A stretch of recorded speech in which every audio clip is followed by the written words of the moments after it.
बिस्मिल्लाहिर्रहमानिर्रहीम। नाजरीन अस्सलाम वालेकुम। आप देख रहे हैं हमारा यूट्यूब चैनल वॉच टाइम्स में हूं आपका मेज़बान ताहिर नसीर। नाज़रीन, जहां रहें खुश रहें, आबाद रहें, सलामत रहें। हमारी दुआ है कि आप नुसरबाजों, ठगबाजों, बहरूपियों, लुटेरों और फ्रॉडियों से भी बच के रहें। नाज़रीन, आपको मालूम है कि वॉच टाइम्स के प्लेटफॉर्म से मैं अवेयरनेस कैंपेन चलाता रहता हूँ। ये जो नौसरबाज हैं जो पोंजी स्कीम के तहत आवाम को लूटते हैं, चले सादा लोग आवाम तो लुटती ही लुटती है, लेकिन अब तो पाकिस्तान के कौमी खिलाड़ी जो स्टार्स हैं वो भी लुटना शुरू हो चुके हैं।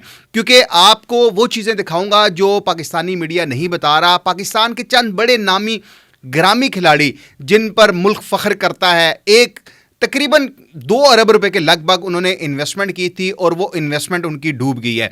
किस कारोबारी शख्सियत ने उनका पैसा लिया, कितना नुकसान हुआ, क्या हकीकत है जो पाकिस्तान क्रिकेट बोर्ड छुपा रहा है। क्योंकि इस वीडियो में कौन कौन से खिलाड़ी मुतासिर हुए हैं, उनकी कितनी कितनी इन्वेस्टमेंट थी, स्कीम किस तरह काम करती थी, जो स्कैम हुआ है वो किस तरह काम करता था, कंपनी या बिजनेसमैन कौन था, सबसे अहम यह है, और अरबों रुपए किस तरह गायब हो गए। नाज़रीन, मुतासरा खिलाड़ियों की फहरिस्त आपने सोशल मीडिया पे देखी भी होगी, नाम और उनके जो है शहर के मुतल्लिक भी आपको बताया गया होगा। लेकिन इन खिलाड़ियों के नाम जो मुख्तलिफ ज़राए अबलाग से हमें मौसूल हुए हैं, उनमें सबसे पहले साबिक कप्तान हैं जो स्टार खिलाड़ी हैं बाबर आजम, उनका नाम है, स्टार विकेट कीपर है मोहम्मद रिजवान। फिर शहीनशाह अफरीदी फास्ट बॉलर हैं, फ़खर जमान, शादाब खान, और इसके साथ साथ इंजमामुल हक और दीगर और कई खिलाड़ी हैं जिनमें एक साबिक टेस्ट कप्तान भी शामिल है। अच्छा, इनके साथ फ्रॉड कैसे हुआ, ये एक इंतहाई अहम है। क्योंकि आपको मालूम है कि जो पोंजी स्कीम है, पोंजी स्कीम बुनियादी तौर पर होती है कि नई इन्वेस्टमेंट आती है, पुरानों को पैसा मिलता रहता है। और ये जो एक स्कैम हुआ है ये पाकिस्तानी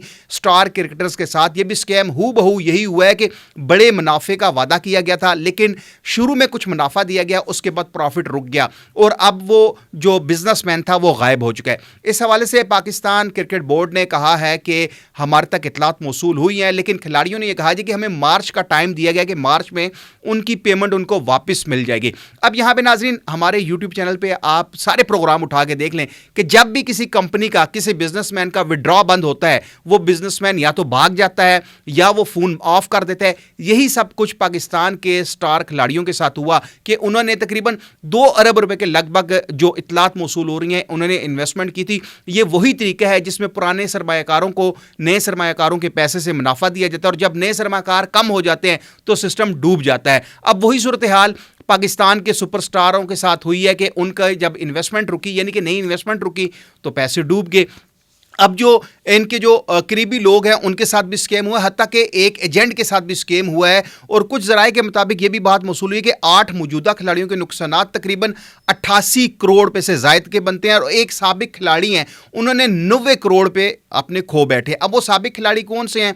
हो सकता है कि वो इंजमामुल हक हो, या हो सकता है कोई साबिक टेस्ट कप्तान हो। लेकिन अब कंपनी और बिजनेसमैन कौन था, ये सबसे अहम सवाल है। अभी तक सुराग नहीं लगाया गया, और ना ही जो खिलाड़ी हैं वो नाम बता रहे हैं कि वो बिजनेसमैन कौन था, और ना ही ये खिलाड़ी बता रहे हैं कि इन्होंने इन्वेस्टमेंट किस मद में की थी, क्या प्रॉपर्टी की मद में की थी, गाड़ियों की मद में की थी, होटल्स की मद में की थी, किसकी मद में की थी। अभी तक खिलाड़ी कुछ बात नहीं बता रहे।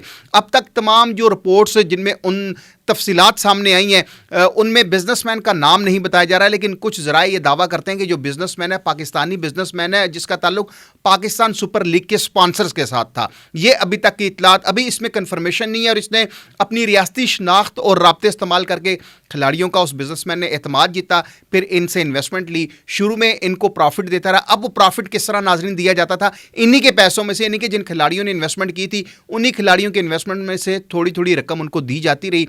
खिलाड़ी खुश हो गए कि भाई ये तो सोने पे सुहागा है, हम काम कर नहीं रहे और हमें प्रॉफिट मिल रहा है। होता क्या है कि मनी रोटेशन की जाती है, क्योंकि ताहिर नसीर अपने प्लेटफॉर्म से ये दावा करता है कि दुनिया में कोई भी ऐसा बिजनेस नहीं है जो आपको महाना 5% भी जनरेट करके दे। और यहाँ पे जो पाकिस्तान के टॉप के खिलाड़ी थे उनको महाना 8 से 9-10% प्रॉफिट का झांसा दिया गया।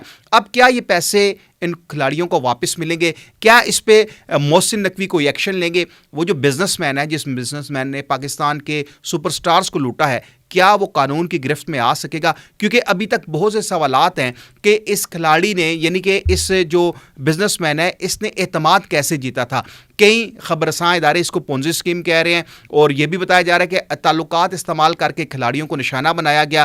پھر پاکستان کرکٹ بورڈ نے اس حوالے سے تفتیش شروع کر دی ہے، لیکن ابھی تک باضابطہ طور پر جو کھلاڑی لٹے ہیں انہوں نے ابھی تک کوئی کمپلین درج نہیں کری، کیونکہ ان کو کہا گیا ہے کہ مارچ تک آپ کو آپ کا کیپٹل واپس دیا جائے گا. اب وہ مارچ کون سا آئے گا؟ مارچ 2026 ہے، 27 ہے، 28 ہے، یہ سال نہیں بتایا گیا، مارچ کا مہینہ بتا دیا گیا.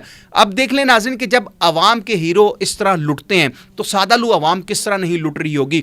تو نقصان صرف جو یہ کھلاڑی سپر سٹار ہیں، یہ جو لٹے ہیں، یہ نقصان صرف ان کا نہیں بلکہ پورے ملک کا ہوتا ہے.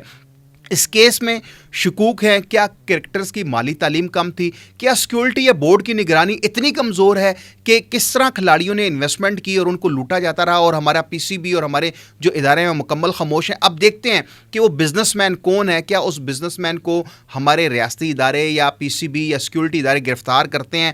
اس کے خلاف کوئی ریفرنس دائر ہوتا ہے، اس کو گرفتار کیا جاتا ہے، جو کھلاڑیوں کی ڈوبی رقم ہے وہ واپس ملتی ہے، یا یہ اسی طرح چند دن شور و غل چلے گا اور اس کے بعد یہ چیپٹر بھی کلوز ہو جائے گا؟ اگلے پروگرام تک کے لیے اپنے میزبان طاہر نصیر کو اجازت دیجیے. اللہ حافظ.